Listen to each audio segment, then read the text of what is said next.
One of them is, what distinguishes consumerism from buying things that you need to survive? So you can, and I'm going to open it up for discussion once all the questions are out on the field so people can be thinking about them. Um, but what was my yes? So the first question, of course, is what distinguishes consumerism from just buying things that you need? So you can think of, for example, you go to the store and you buy like a sack of flour and some baking soda and powder so you can make bread or biscuits or whatever you're wanting to make.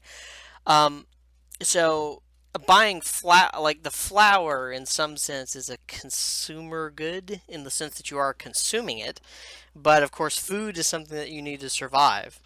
And some foods we would consider consumer goods in the sense of like they're not necessary, uh, they're added or luxury items, and then some we would consider staple.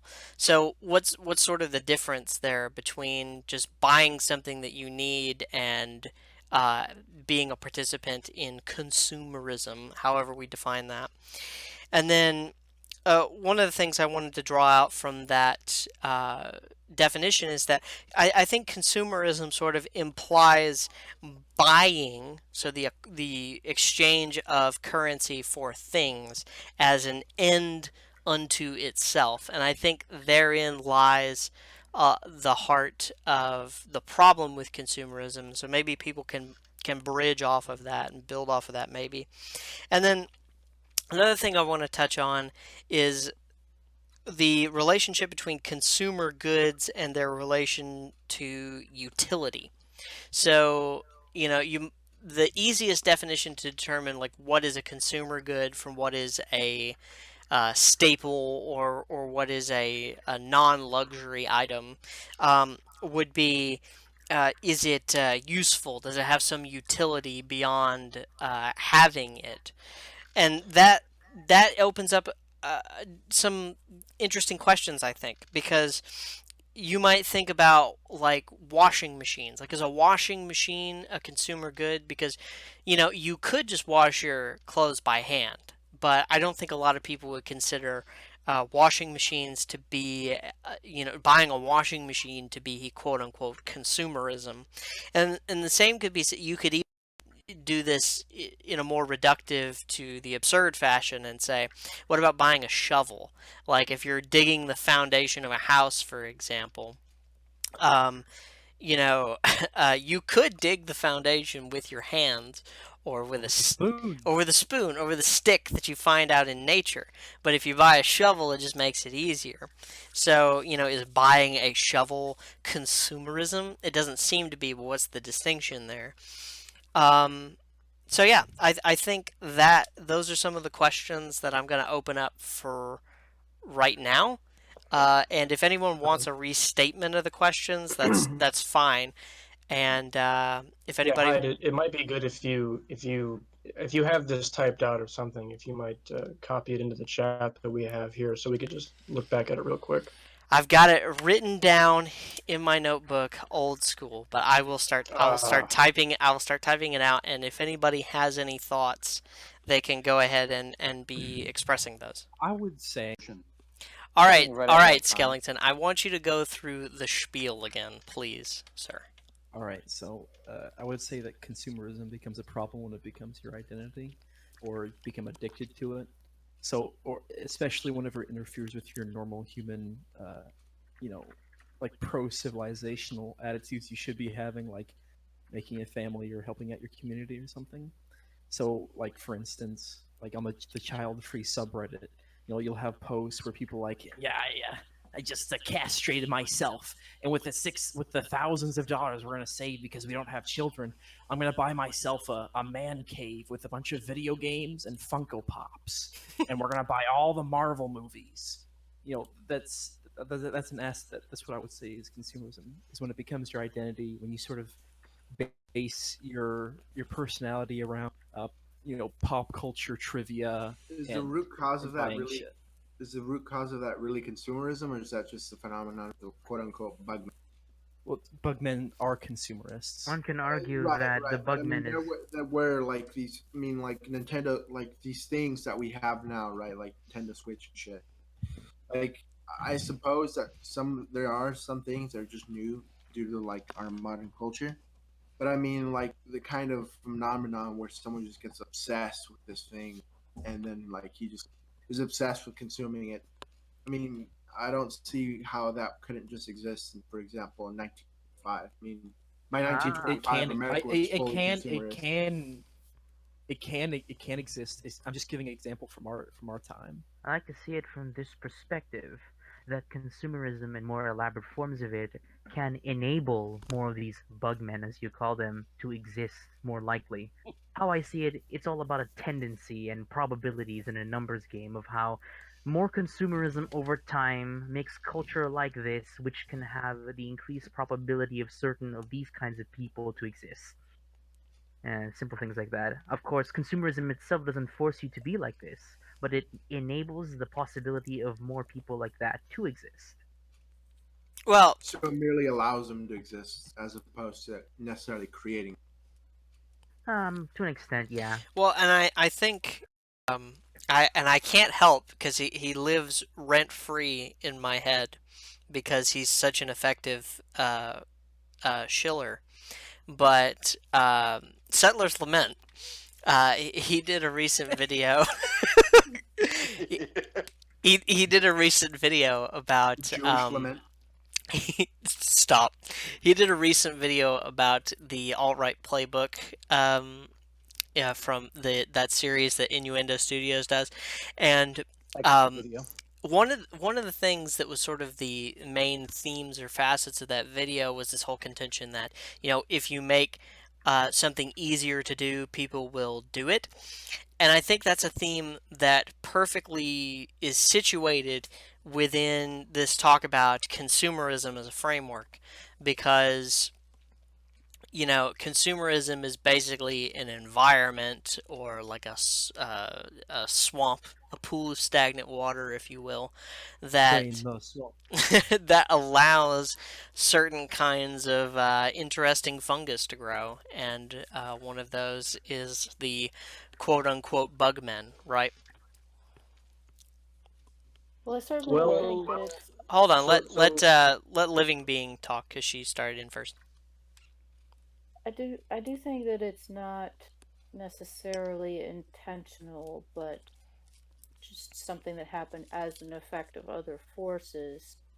Um, but getting back to what Skellington was saying, I think maybe it well, it reminds me of that story about the beetles in Australia that when they changed the bottle design of the popular soda, the male beetles found the dimples on the soda bottle more attractive than the female beetles, and so their population crashed and they started to go extinct, and they had to change the bottle design to save the beetles because people would throw the Holy bottles out their truck crap, that's window like on a the side of the highway, and they'd just be covered with male beetles trying to screw the bottle.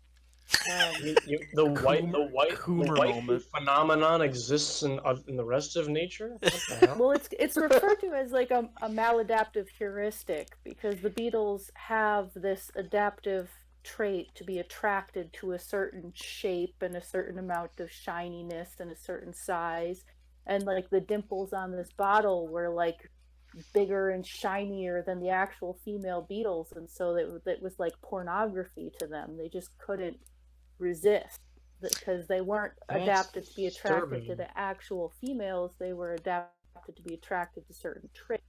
I think what consumerism does is it pushes the feel good buttons, or it gives a mechanism for being able to push the feel good buttons without the meaningful end effect that those feelings evolved to produce coming in tow with them. So you have, you can buy a good feeling for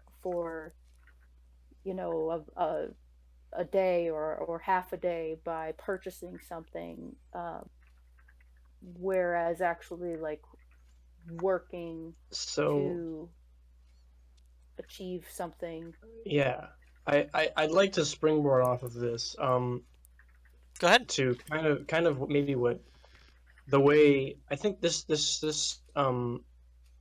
connects to maybe some of the conception that I've come up with. I know we lost some of this in the recording. We'll regain it as people reiterate the same points, but we um uh shoot, who was it?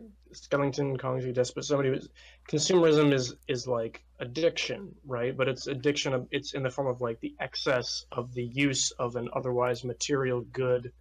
Um, Yeah, that was Despot's point. and yeah, and you had posed the question of something like, well, is buying a material need, and we can and Hank talked about something like, do you really need something once you kind of get off the land? But you use the idea of a washing machine, and it's like, well, obviously we could say like a washing machine is actually useful. We need it. If we buy a washing machine, are we really being a consumerist? Are we engaging in consumerism?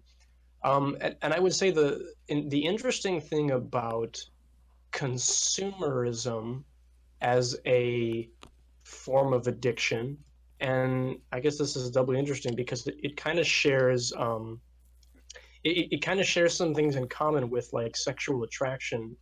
How someone people like the foot is not a sexual organ, and yet we have people with foot fetishes.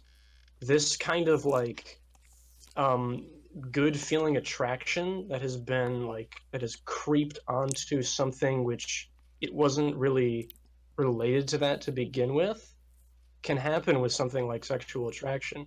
And I think with consumerism is you can get this good feeling of like having product. This can mentally creep into even things that we might call necessary goods, because you can imagine this is kind of a really stereotypical thing, but you can imagine that like I imagine like the 1950s, like leave it like June Cleaver is really excited about getting her new washing machine. And she doesn't even necessarily want it because it's a washing machine, but because it's going to be the coolest washing machine that there is. Mm-hmm. And she wants to experience the joy of like getting a new washing machine. She can buy it and she can gloat over it and she can adore it basically. And it's this I'm not familiar with the word that living being used, maladaption. I guess like it kind of makes sense to me, but it's sort of like we might originally appreciate or pursue a good because of its real use, but I think consumerism distorts it into a we pursue even useful things because we enjoy the feeling of getting them. I, before anyone else jumps in, I just want to say I think that's right on the money. I think the problem with consumerism per se is that we can look at certain activities that are kind of unambiguous. Like we say, okay, well the guy that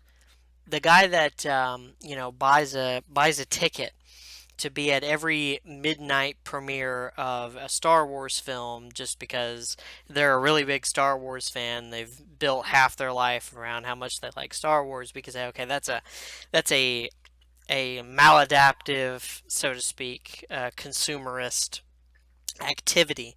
Whereas like getting a washing machine, it's like if you buy a, it seems like the same thing can be either maladaptive, that is sort of not of this consumerist tendency, or that sort of is part of this consumerist tendency that we've been talking about, but the same activity could not be depending on the approach, right? So, for example, if a woman buys a washing machine because she genuinely wants to free up time around her house, for example, to teach her children or be able to do more things to clean the house more efficiently or be a better wife for her husband, or something like that, we see that she's buying this thing, this washing machine, but it's for an end that is not just buying the washing machine. So the washing machine becomes a means to an end, because so part of consumerism, then we could say, is treating things that are usually just means to an end as an end in and of themselves, as you suggested with sort of the woman who buys the washing machine to sort of fawn over it, how it's the nicest washing machine ever. It's the nicest one in the neighborhood, so to speak. And this is also how we can kind of come up with a new consumer society that we live in today, where buying a washing machine isn't seen as a sort of consumeristic activity because nobody sits and gloats over their washing machine, and nobody has this intense pleasure in getting a washing machine in the same way that they might get a brand new shiny flat screen TV or a jacuzzi or any of these other luxury goods. So I Well, I think, think just to finish up, I think there is this matter of intentionality, so to speak, that that sort of colors the debate, and I'm interested to see what you guys maybe think about that. Well, I definitely agree that the desire for increased efficiency is a virtuous end that is definitely distinct from the addictive or gluttonous um, aspects of what we would consider, consumerism, in the sense that we're speaking of it as distinct from just like a utilitarian, use of goods for survival and efficient living. But um, with regards to the distinction between addiction and gluttony as aspects of consumerism, they are different in that addiction is a replacement for something truly meaningful, like the drug cannabis mimics oxytocin, which is the bonding neurochemical. And so if a person has a lack of feeling of being bonded to other human beings, then the drug cannabis can mimic that oxytocin that is produced by genuine human bonding and can give that person a feeling, a replacement feeling that can make them feel less bad about their lack of true bonded relationships.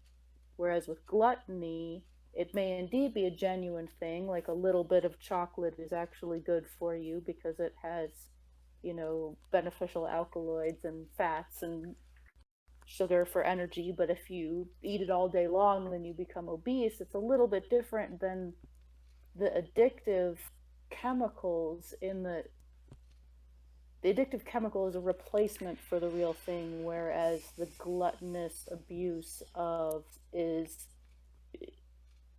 could be of something that is good in moderation, So but is, consumerism, you're saying, is really not like addiction.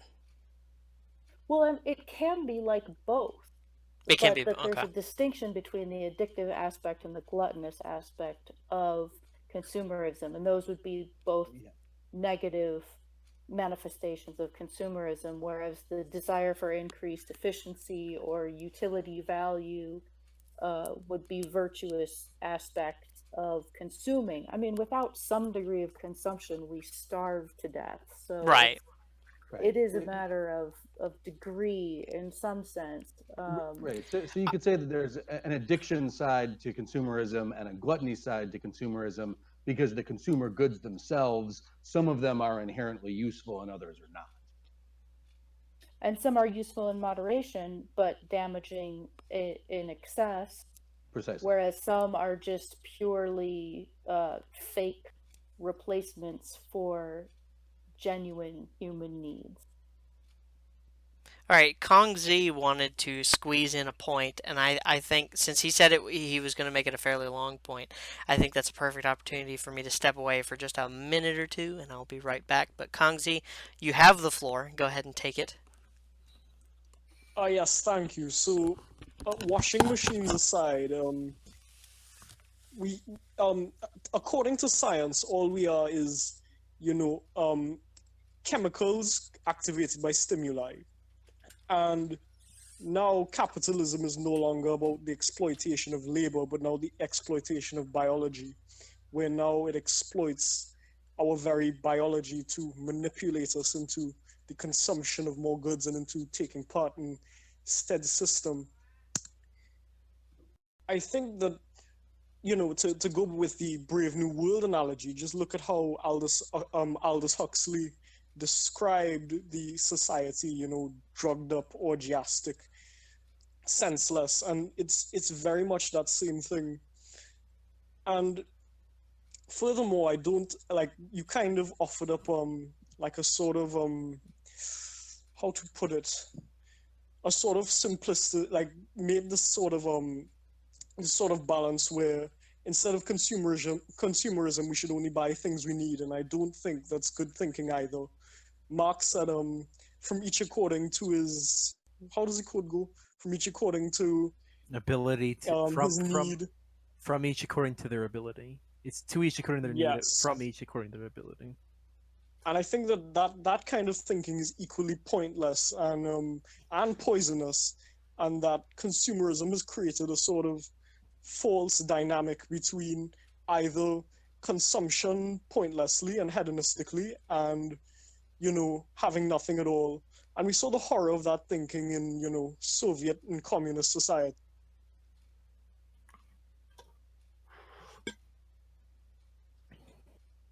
Is that your whole point? There was something else I wanted to say, but I forgot it, so it will probably come back to me in a moment. Do you mind if I just jump in a bit? Sure, man. All right.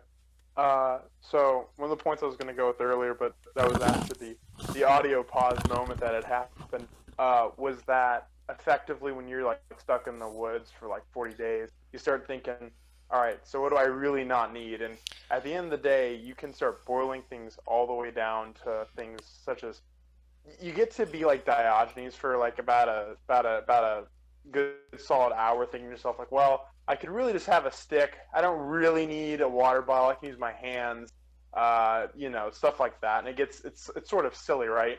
Because at some point that deprivation of just general efficient tools will actually hurt you. You can do that, and you can, very, very sage to completely abstain from material desires. I do prefer fasting, but there is that kind of ridiculous notion of what do we really just need? It's like, well, we could just all live under a bunch of tarps, carry our sticks covered in our one clothes. We don't need a washing machine. Just walk down to the lake, take off your garment, smash it around in there, walk back up. Hope you don't get cold in the winter, or because you don't really need your pinkies. There's it can get a little silly when you start thinking like having that. 10 fingers is consumerism. Yeah. No. I don't want this conversation to become that's like the joke, right? Like, You don't actually need your foreskin guy. But no, see, I'm back, by the way, and apparently my port is very fortified tonight, so I'm not having another glass. But what was I going to say? Oh yes, yeah, that is precisely one of the things I wanted to avoid with this discussion was descending into, well, you don't really, diagenic hyper-cynicism. you don't really need shoes. You just walk around barefoot everywhere. It's like, no. The calluses will just carry you up the mountain. I would call it stoicism, not cynicism. And there is something to it in that, you shed the extra weight and then suddenly the beauty of the sunrise takes on a whole new level of luxury experience. Well, maybe you really need your eyes. Yeah, do you really need your eyes? We're laughing at the 50s housewife for wanting a washing machine, but let's be real. All of us would really want a new washing machine. We would be very I happy wouldn't about be a that. new one. I'm fine with the one I have. But My washing machine's fine. I think that how I would like to split the difference between the consumerism that we openly see as a bad thing versus like the mere existence of luxuries is to do with my favorite topic and look into power structures. Well, Okay. Before we do that, Despot. can we Despot. say that? You have, all right, living being's gonna talk, and then you have like 2 minutes to explore power structures, and then we're gonna move on to something else. Okay. All right, living All I being. wanted to say was that art is a luxury good, and a sublime expression of the human spirit, and we do not need to suppress sublime expressions of the human spirit in the name of Stoic minimalism, yet they both have their virtues. So, again, it is a balance. Yeah, we should be able to distinguish between the Sistine Chapel versus consumerism. Right. All right, Despot, you have 2 minutes to Essentially, despoil look at or this. post. It's all about looking at. I like to look at this from a societal perspective. So just look at, let's say, power structures in our society, like businesses and governments and so forth. What really splits the difference between a culture that becomes more consumeristic and hedonistic versus just the existence of luxury goods is if you have power structures whose fundamental interest is to make people more hedonistic as a way for them to get more power or maintain their power, such as Well, like big businesses, for example, making certain things, even if the people in those who are corporate executives, even if they themselves are not, let's say, consumeristic in behavior, how they run their businesses, their enterprises, their entities, they have in their financial interests the incentive to make culture more consumerist so that more people buy more things. And so, looking at that from a societal perspective, one thing you can do to save civilization from consumerism without necessarily going to the extremely stoic route is simply look at the fact that which power structure wants to go further when it comes to making more things, selling them to enrich themselves. Now that is a good point, and I think there is Still value. got, you still got 45 seconds if he wants to say anything. Yeah, that was time too. That- So I got about that much on my question. That was a good elevator pitch. Now Mhm. that's important too, because that's an important thing to keep in mind is that it's not just like consumerism is a thing that happens in the vacuum. There are people who have a vested interest in people becoming consumers, so to speak. Bugman. Correct. So I think that's sort of the primary reason why someone from a right wing or dissident perspective should be opposed to consumerism because not just because it's sort of it has this corrosive effect on sort of the ability Culture to and values. culture and values, but also just because it's weaponized, right? Like Yeah, it yeah. is clearly a weapon aimed at hurting people. Um, The washing machine is not evil. The washing machine maker is not evil. But the fact that the washing machine maker has in its incentive to create advertisements to tell people about how the washing machine is the greatest thing ever and that how they should keep buying more of them and buy the newest model, that's the problem. right. I can't wait for It's real. someone's. Oh, my bad. Go ahead. Oh, all right. I can't wait for someone's just little crazy consumerist manifesto, like consumers in the hands of an angry marketer. Is having that issue regarding a bunch of people. I feel like a lot of small things that come off of this, and even these like kind of silly culture events, but they kind of do get people to think about things. Like I know it's a little overdone and probably painfully talked about, but things like Gamergate, where there's a bunch of people talking about games, and the next thing you know, there's like some shabasco against people who market games and people who are playing those games. Like that's what comes to mind.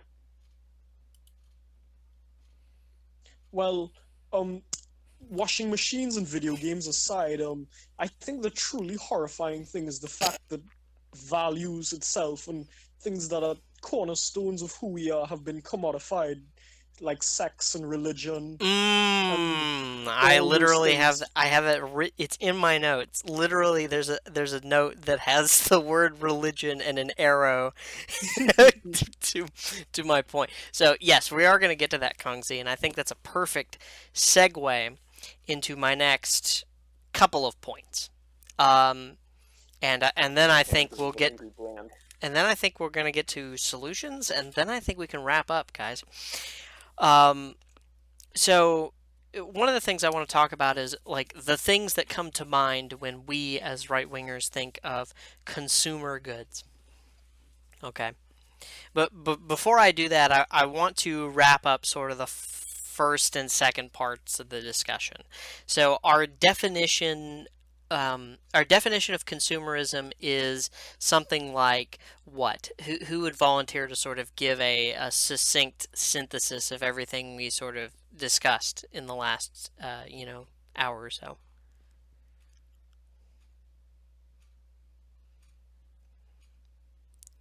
And and the room fell silent. Silent. I don't know. No one was a That scribe. takes long. I gotta process A that. summary for what we just talked about. Correct. Consumerism is something that it consumes. It consumes you. It consumes. It's not just something that it's whenever the things that when you you enjoy the product long enough. the It's when product it's enjoys when you. yeah. It's whenever you consume things to the point that they consume you. Okay. So that's a good working definition. Maybe that's a good that's a good sort of meme definition. And meme definitions are good. Don't get me wrong. But if we wanted to dress this up in sort of fancy academic way, we might say that consumerism not only is this sort of preoccupation and inclination towards buying consumer goods, but it is this idea that buying things, specifically things that you don't need, are an end unto itself. And even buying things that you do need, like food, for example, when pushed to an excess, become become a problem, become something that is bad.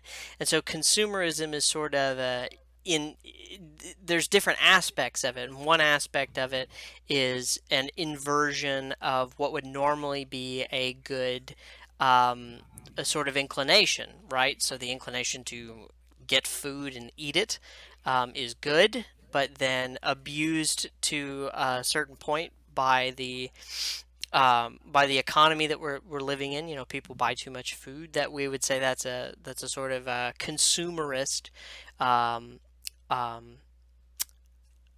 um, what am I trying to say?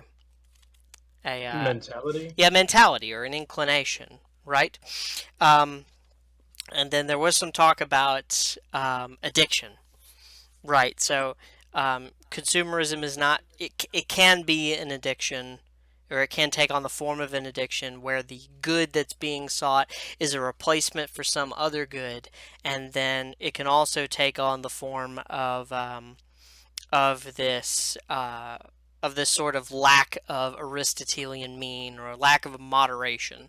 So, in a very succinct sense, consumerism is either valuing some material good more than it's worth, which would be sort of the addiction angle, and sort of using this material good as a crutch for the lack of some sort of spiritual good, or consumerism is the overindulgence of some material good that is real and necessary, but is, as I've just said, overindulging, right?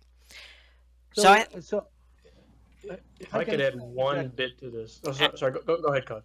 go ahead, add one thing. Yeah. Well, so the word that keeps coming to mind as I'm listening to this conversation is nihilism. And so it seems to me that what we're talking about is a situation where the rest of the value system drops away, and all that's left between the individual and complete meaninglessness is their consumption of consumer goods. And so what I'm kind of picturing is that nihilism as at the bottom of the pyramid, and then on top of that, addiction and gluttony, and then one level above that is the issue of power structure that Despot brought up. Excellent. I really like that, actually. Convert, you had something to say? So I kind of want to, if I can try to re-encapsulate what you just said, but add one other qualification to it. I guess we could say Please do. Consumerism is or involves basically kind of an and or the inordinate use or acquisition of a material good, whether it is deemed an essential good or a luxury, and or the disordered use of a good from its intended means to be a form of sensual pleasure in and of itself. And what I add onto this is what makes it consumerism is the tendency or the feature of it is that this disordered and inordinate like use and experience of it can be extrapolated to almost any part of human societal interaction, whether it is in art, making something from which is transcendental like the Sistine Chapel to simply, pulp television shows, from a useful good like a washing machine to keeping up ahead of the Joneses, and to things like sex and religion becoming novelties and commoditization. It's the tendency for that. It's like it manifests in power structures, kind of like Despot said. Consumerism is a system whereby that disordered and inordinate thing can then also be very easily extrapolated to almost any other part of societal interaction. Absolutely. I love that. And I think you guys have done a great job of summarizing, way better than I have done. I've Um, got one too. um, Can, can I say mine? I'm yes. Give me Go one ahead. Go ahead. second. Go ahead. I would say that consumerism is a perversion of values that promotes exploitation of perverse incentives, mocks and exploits and commodifies the true divine transcendental meaning of the human experience. Absolutely. I think that's true as well. Write that down, pin it to the top of the Mind convivium. if I be a little contrarian for a moment, but I don't think consumer goods are I don't like the term. It seems, sort of like inflated and created as a buzzword in a sense.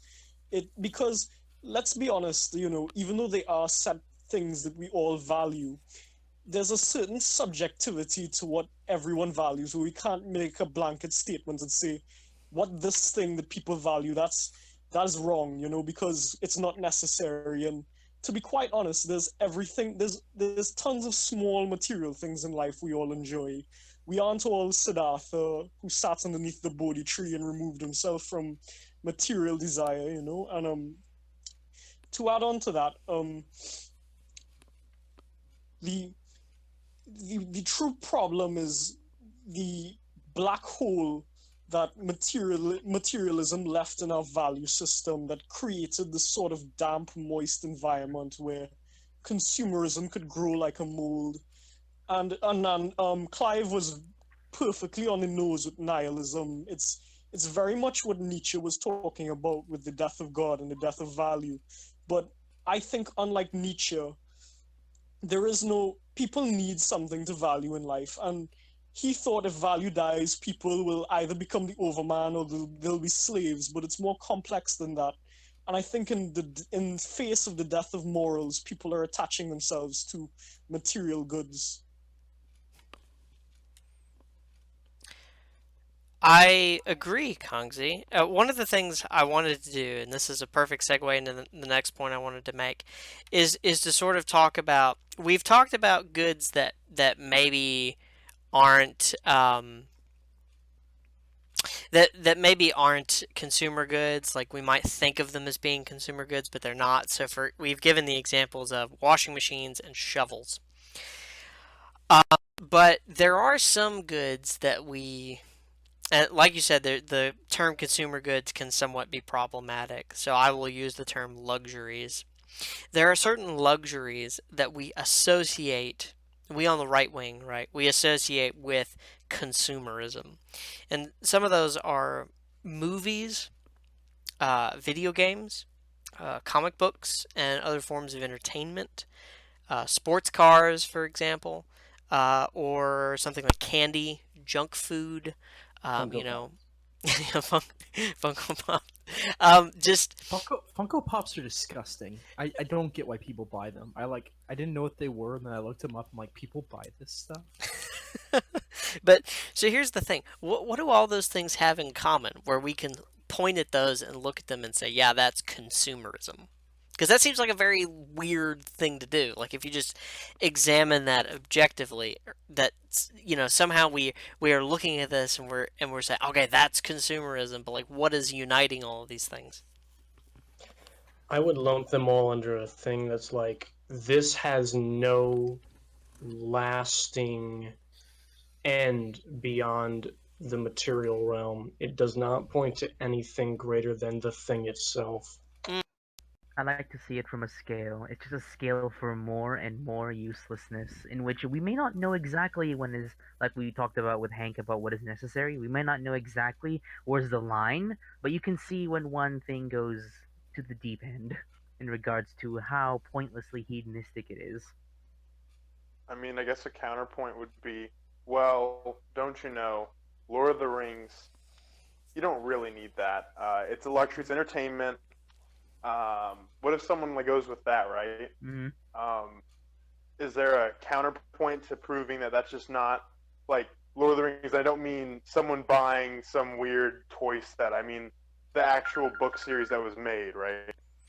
Well, I'd say it's because something like this wouldn't be the case for all written works, but Well, you could say like the Lord of the Rings is pointing to something beyond just reading the book. yeah, that's the thing, right? Is that Yeah, it is.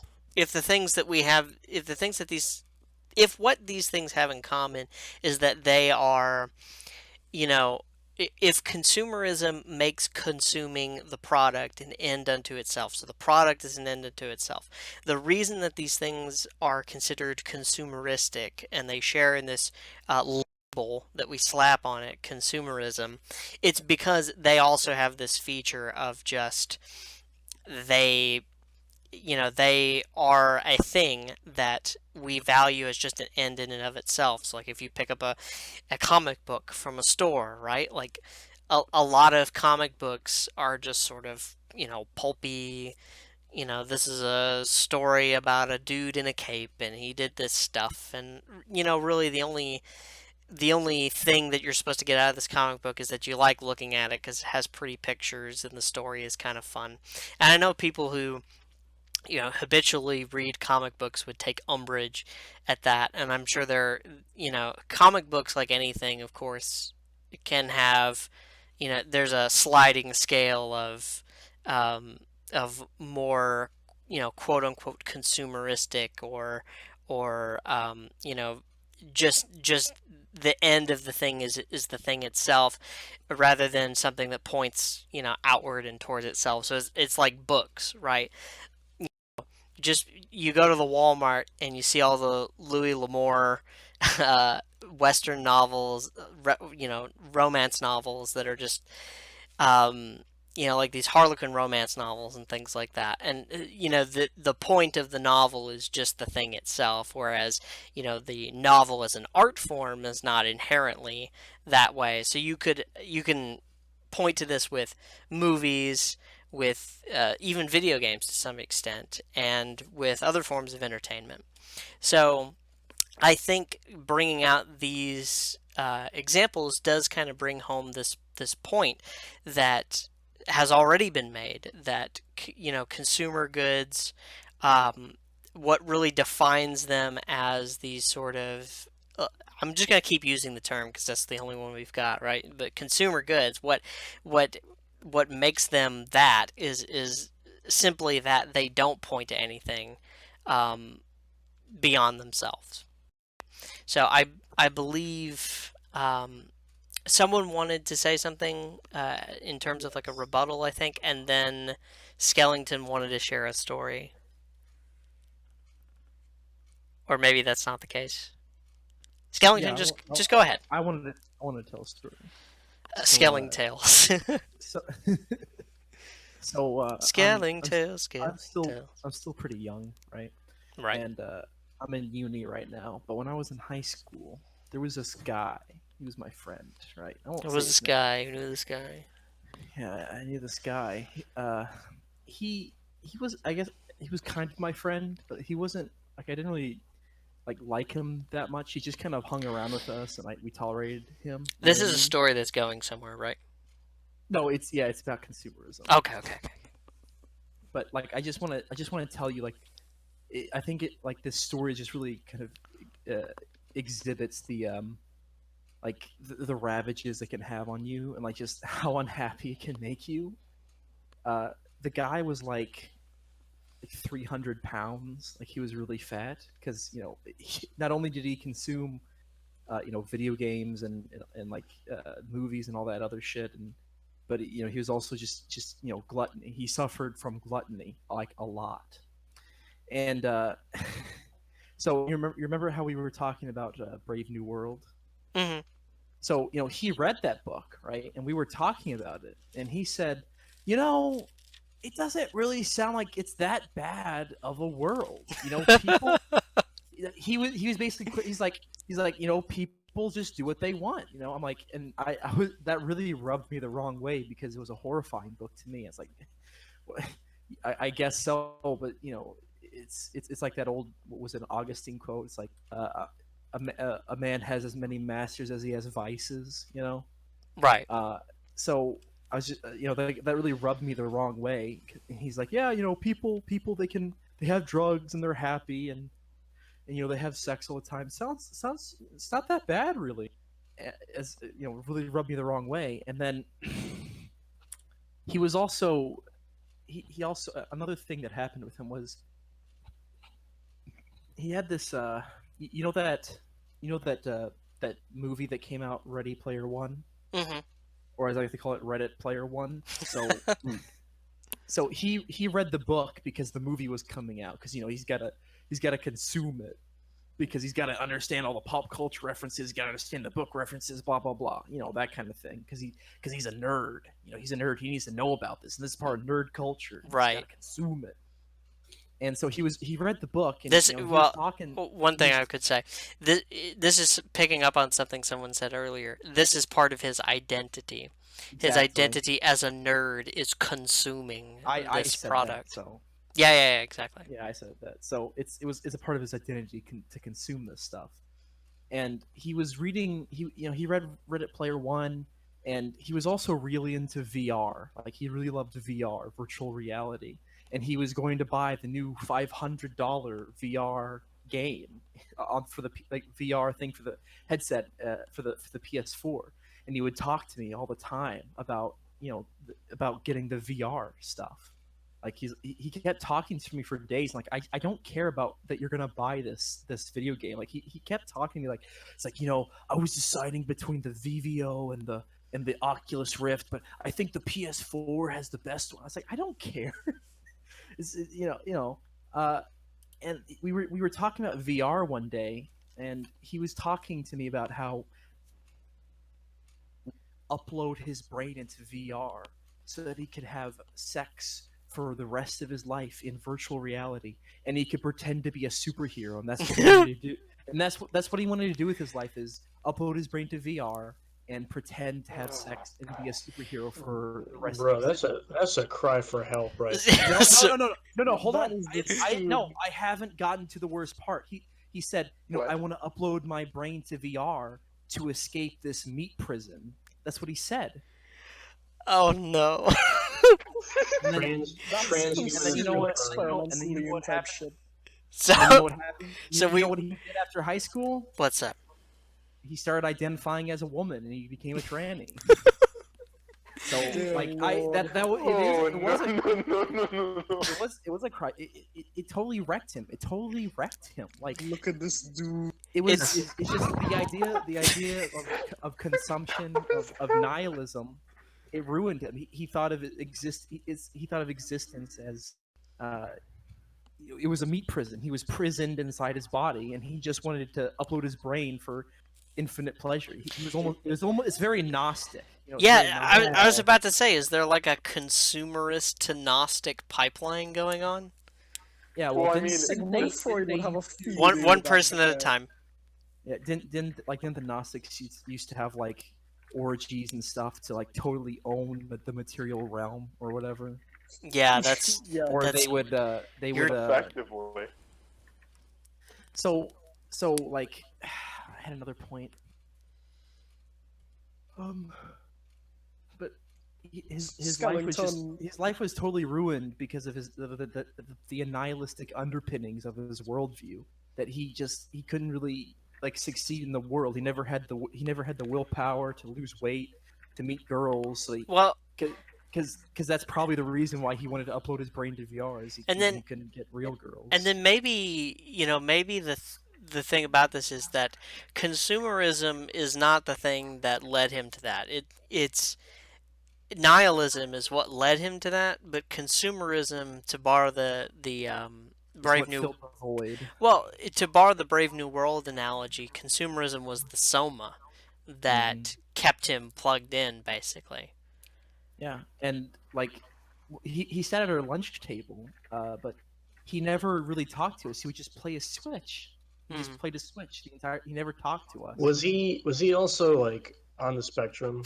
I No, knew it was no. coming. He also No, he I had I, I asked that seriously though. no. He's not. I don't think he is. He's just you know just a Hmm. Okay, well, normal. He's a normal guy from a normal divorced American household. from a normal divorce, yeah, well, that's a whole nother Oh can of worms gosh. for another day. But I really want Yeah. to hit this one last point, and then I think we want to get to practical solutions. And of course, scaling tails hopefully will be a frequent feature of the Convivium. Hopefully. Um, so one of the things I want to talk about is the subversive subversive, that's not a word, subversion and commodification of all things into the consumer slash luxury good matrix, which I think is the sort of most insidious component of what we term consumer culture. And really, I think this is the primary vehicle um, by which values the values that underpin our society are sort of being corroded. So to give three, sort of key examples, right? So obviously there's sex. So I'm not one of these people who buys the idea that sex is some kind of commodity. I think sex is a sacred act. It's a unitive act between a man and a woman that is fundamentally not reducible to dollars and cents or any kind of commodification or exchange.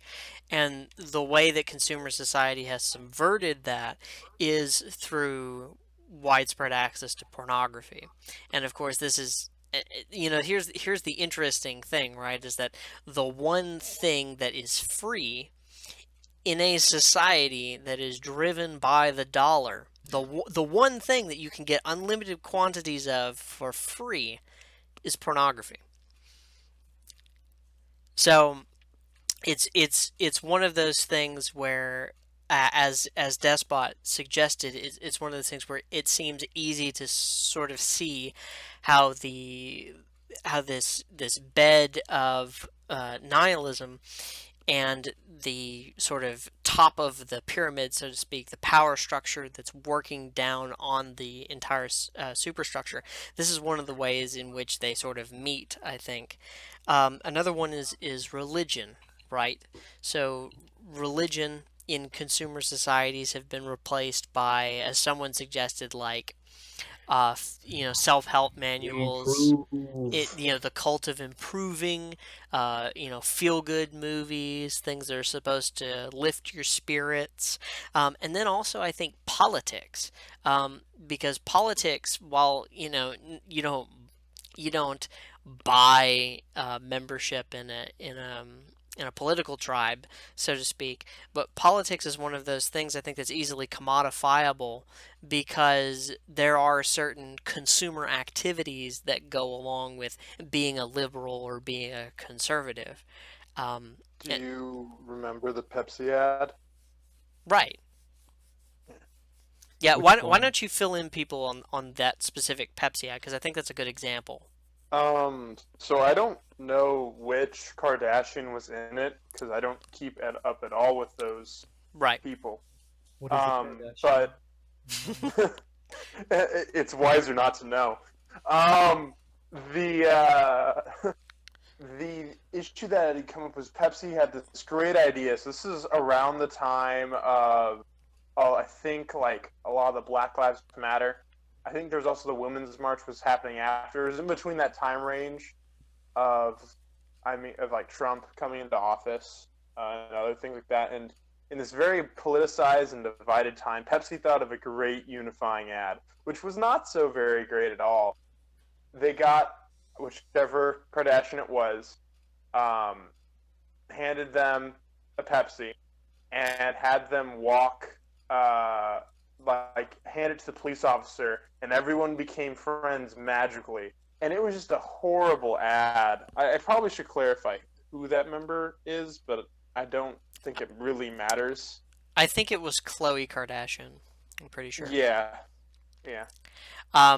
Yeah, that's a good example of, like, Pepsi is signaling to a religious tribe, for example.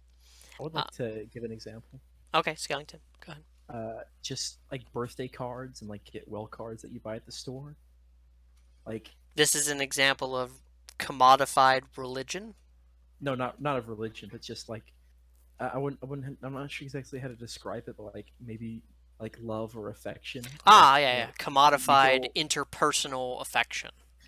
Yeah, well, I remember my my English teacher gave this example where she worked at a store and this guy bought like 6 cards that said you're the love of my life or whatever. It's just like it's very much like, instead of doing something like just making your own card, like you can go on or which program, maybe Microsoft Word has specifically an option for you to make cards. Like, instead of making and printing off your own card, you just go off and you buy some pre-made thing and hand off some money to somebody. You know what I mean? Mm-hmm. Or especially if they send you a get well card and they don't even write in it. You know what I mean? They don't even write in it. They just send you a get well card. It's like when your grandparents send you a birthday card and there's nothing in it, it's just money. Yeah. Or if they don't write in it at all, it's especially bad. Like, if I get a card that's just like a store bought card and they send it to me, I'm like, I don't care about this. This is stupid. Like, at least give me money. or like right just I don't even care. Like, just fold a piece of paper in half and write it yourself, even if it looks crappy.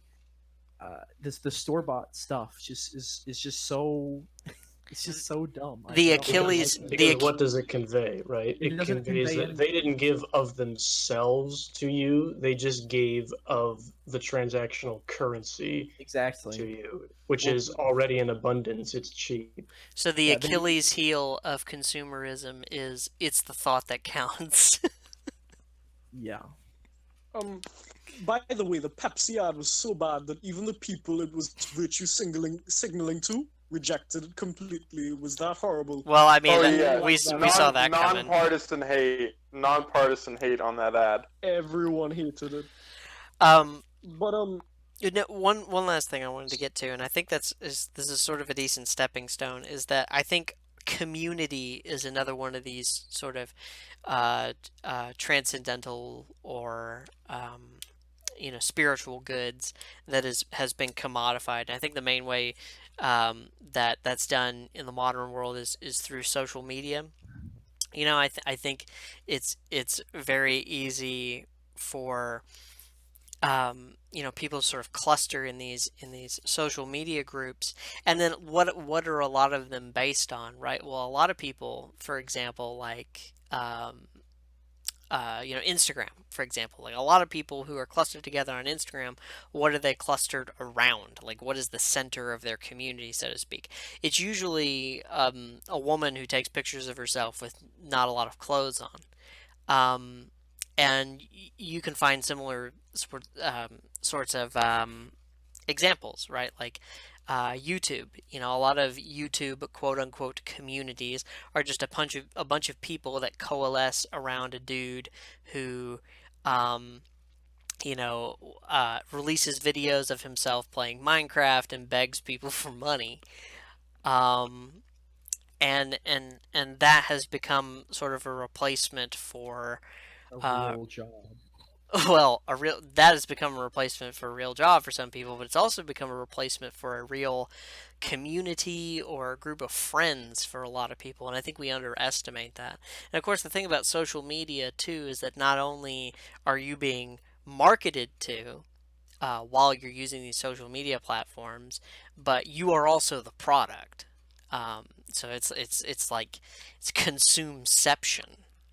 It's um, Consuming the consumer. yeah, I consuming the actually, consumer. I got another example It's the of Ouroboros of consumerism. I kind of have an example about this about the commodification of culture Go ahead. is like uh the rise of fandoms, Hmm. fandoms. Yeah. Uh, another school story that is kind of funny. Oh no. So I had this communication teacher, and I kind of hated her because she was an SJW, and she was annoying. And one day, her class was useless. So Skellington, I hope this is a short story. it is short, but Okay. she like handed us a piece of paper, like, I want you to write down your fandoms on this. Oh no. What a use Disgusting. what a useless like thing to do what a useless thing to do in school. So I wrote down Christian, and I wrote down gamer, and I handed it in. But It's literally just write what you consume on this exactly, piece of well, paper. and that's the Yeah. thing. It's like people come around some IP owned by a company that you can't, you can contribute to it in small ways, but it's a community based around pop culture thing. Skellington, Like, you just yeah, I'm oh, there you sorry. go.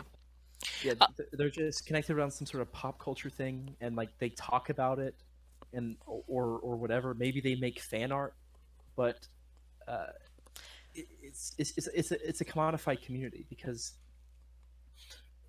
they aren't really creating themselves. Like unless they are doing fan art, in which case I guess that's a little bit that's better. right. Okay. I think that's what's interesting about just to the point of the fandom is like they are creating, but I think it's like what is the object of their creation? It's just around another thing that was meant to be a thing to be consumed. Well, Yeah, one of the things I would say is that people, even when they're in these sort of environments that are sort of um, tending towards the commodification of all values, or the commodification of all things, people still have this inherent creative energy. So people still latch on to things that are IPs that are created just to make money, that have no sort of um, telos or transcendent meaning or anything that would make it inherently valuable as a work of art. People still latch onto that, and they still do creative things with it, and even if it's just something that they enjoy in their own mind, like there's some sort of surface level philosophical thing going on in this particular piece of pop culture can that they can wrap their minds around because it's in this easy to just format, and then that leads on to them having a greater creative expression of some kind of philosophical ideal. It's not fair to say that just all people who are interested in pop culture, or consumer entertainment, or anything like that are not creative people or people who have inherently some of the spiritual goods that human beings have always had. It's just that they're in this environment where the thing that they're congregating around, the thing that has been the focus of their intellect, is fundamentally bankrupt. So the kind of creativity that they're going to be able to achieve is stunted, right? Yeah, I think stunted might be a good way to describe it, or at the very least, they're kind of beginning with a bit of a handicap. Right.